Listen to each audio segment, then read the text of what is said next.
Adam and Eve, as well as Abraham, Daniel, Esther, and Mordecai, were Iranians.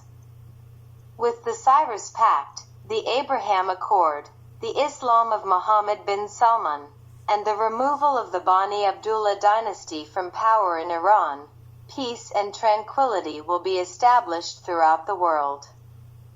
Professor Masoud Ansari, also known as Dr. Roshangar, a university professor in Washington, writer, and translator of about 100 books in Persian and English, has stated and written about Siyavash Awesta that he is a bomb of new thought, since each of his innovative ideas could inspire several books.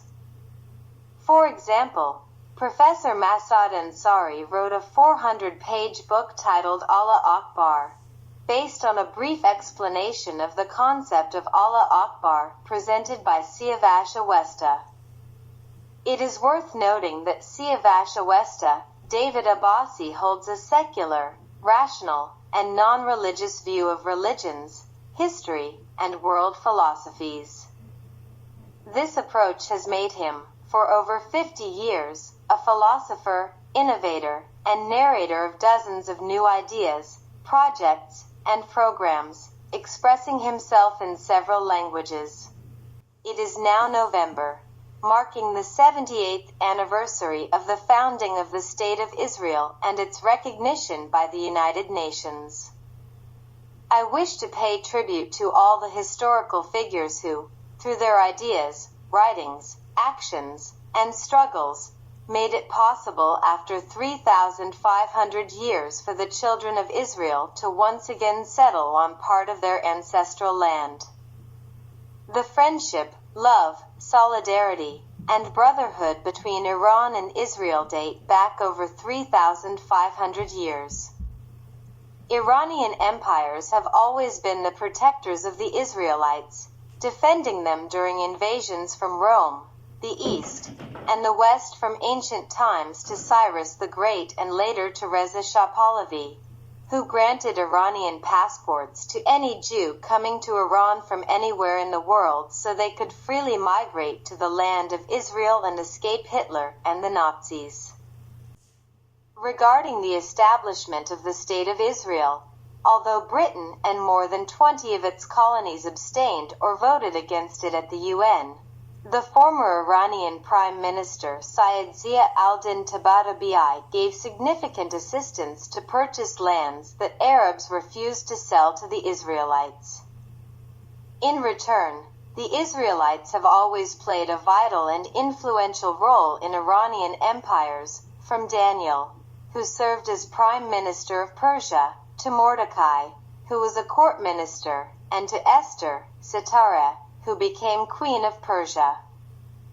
During the Abbasid, Safarid, Ghaznavid, Nader Shah, and Pahlavi eras, both Jewish and Zoroastrian thinkers played major roles in preserving Iranian values, light, goodness, humanism, and reason. The rise of Reza Shah the Great and the continuation of the Pahlavi monarchy under Mohammad Reza Shah Ariamer would not have been possible without the efforts of two Jewish intellectuals, Syed Zia Tabatabai and Muhammad Ali Faroui. During the flourishing reigns of the two Pahlavis, Israel and the Israelites played an important role, and brilliant figures such as the late Habib el-Ghanian were among the victims of Khomeini's dark Islamic revolution.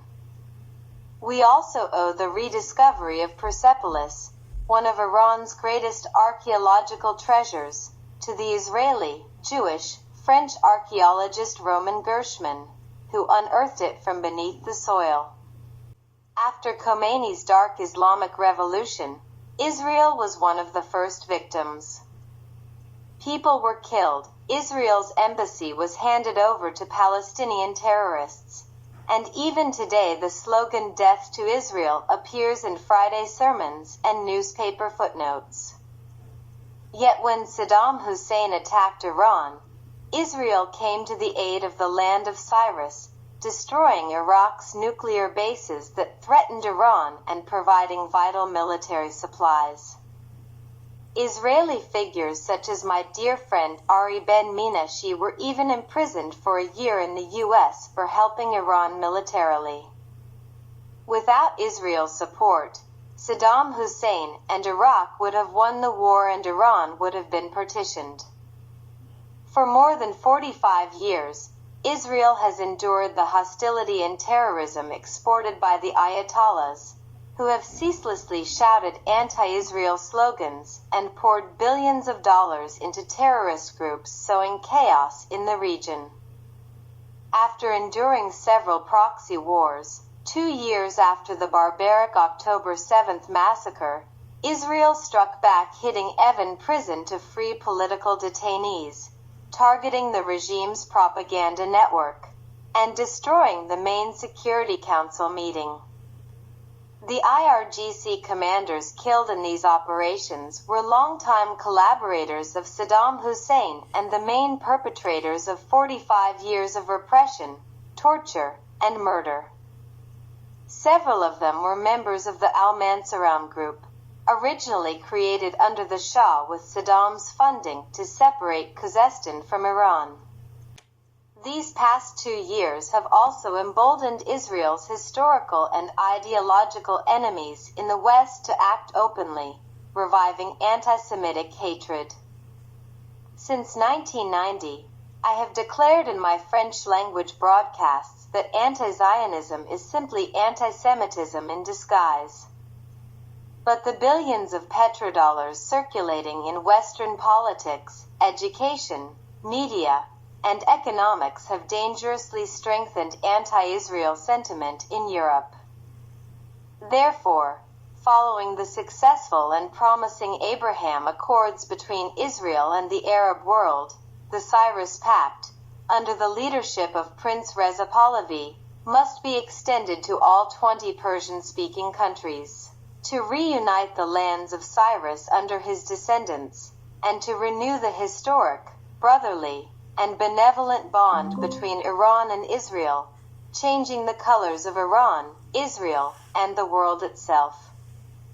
I also wish to express my admiration for the courage, vision, and modern thinking of Prince Mohammed bin Salman, hoping that a new Islam will emerge from his ideas, a modern, rational, and humane Islam that every Muslim should learn from MBS, whose great no to 1,400 years of outdated religious dogma represents a path forward. To combat global anti-Semitism, several psychological corrections must be made in the collective mind. First, in Islamic culture, the angel of death is called Azrael, a name derived from Israel.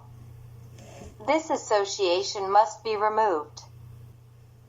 Second, the anti-Semitic reflex remains strong. When someone is asked, "Are you Jewish?" they rush to say no, as if being Jewish were a crime. I have long taught that whenever one faces such a question, the answer should be, every Iranian is an Israeli, and every Israeli is an Iranian.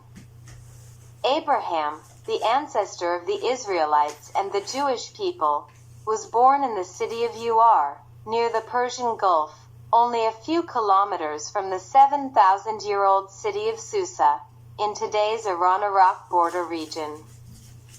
Thus, the lineage of the Israelites is Iranian, and Iran is the true homeland of Israel. The city of Ur, long before it was Sumerian, was Elamite and Iranian, facing the Persian Gulf.